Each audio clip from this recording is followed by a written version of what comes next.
There are consequences for treating an employee like an independent contractor. So if you classify an employee as an independent contractor and you have no reasonable basis for doing so, you may be held liable for employment taxes for that worker. And they're going to make you pay back taxes, essentially, that you missed, because if they determine that the people working for your company are employees and you've been treating them like independent contractors, you do owe the government some money to make up for things. Now, an employee under the common law rule, this is what it says here. Under common law rules, anyone who performs services for you is your employee if you can control what will be done and how it will be done. So that really boils it down. If you look at somebody who works for your company, whether it's a book sourcer or a book lister, and you can say, do I control what will be done and how it will be done? If the answer is yes to those two questions, then you have an employee. This is so even when you give the employee freedom of action. What matters is that you have the right to control the details of how the services are performed. Now, there's lots of benefits to working with independent contractors. We're going to go over some of the benefits. We're going to go over some of the disadvantages of an independent contractor. Then I'm going to fill you in with some of the details that we use and some of the ways that we handle our independent contractors to make sure that they remain legitimate. Now, the benefits are you probably save some money having independent contractors as opposed to employees. You'll have more staffing flexibility, and you reduce your exposure to lawsuits. So by hiring an independent contractor, you're probably going to save some money. When you hire employees, you have to pay for employer-provided benefits like PTO or sick time. You're going to have to factor that into your compensation plan. Typically, if you have employees, you're going to have to pay for the office space and the equipment. It's pretty standard. If you're hiring book sourcers, that could mean that you're paying for their scanning devices and you're paying for their monthly subscription fees. You also have to make regular contributions for Social Security and Medicare taxes. Right now, it's 6.65% of their earnings. You'll need to set aside for those taxes. You also have to contribute or pay for state unemployment compensation insurance, workers' compensation insurance, and overall, this can increase your payroll costs by 20 to 30%. So that's the extra you'll need to add on to whatever you're paying your people if you go from an independent contractor status to an employee status. The other neat thing about having independent contractors is that you have staffing flexibility. There's greater leeway in hiring and letting go of workers.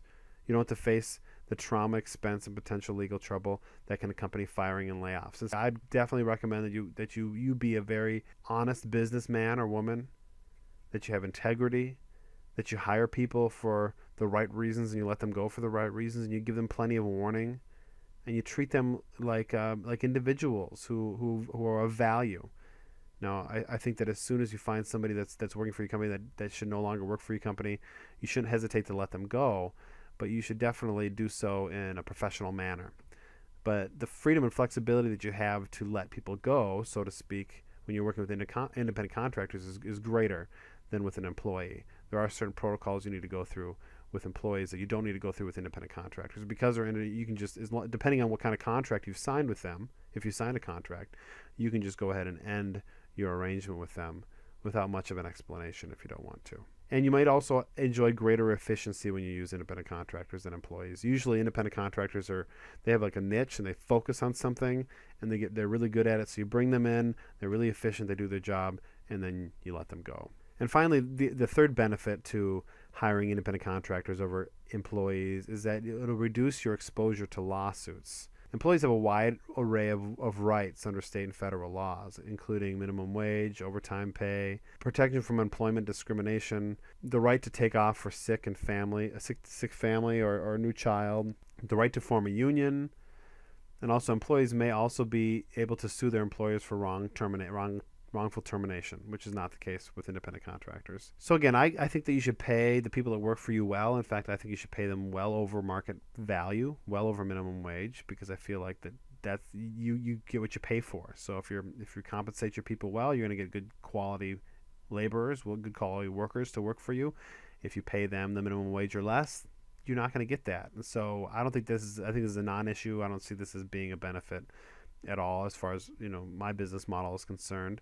And then when it comes to sick time and family time, I think that you should still work that into your business. Obviously, if you're paying people like I pay them, you're paying them on a per book basis. And if you're paying them $1 per book, as I prescribe in this course, they're going to be making great money. They can work 3 or 4 days a week, and they can be making $30, $40, $50 an hour.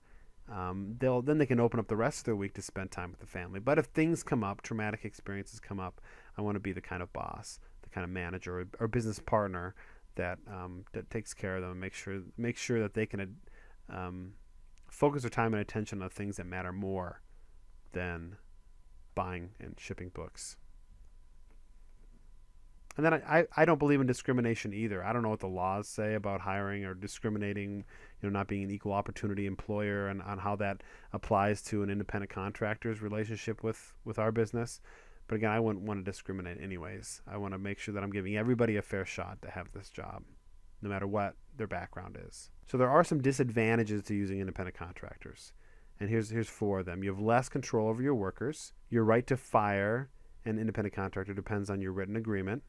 Number 3, you may be liable for injuries if an independent contractor suffers some injuries on the job. And finally, you might face a risk of government audits. We'll kind of go through those one by one. You have less control over your workers. So if you interfere with too much with an independent contractor's work, you risk making your independent contractor look like an employee.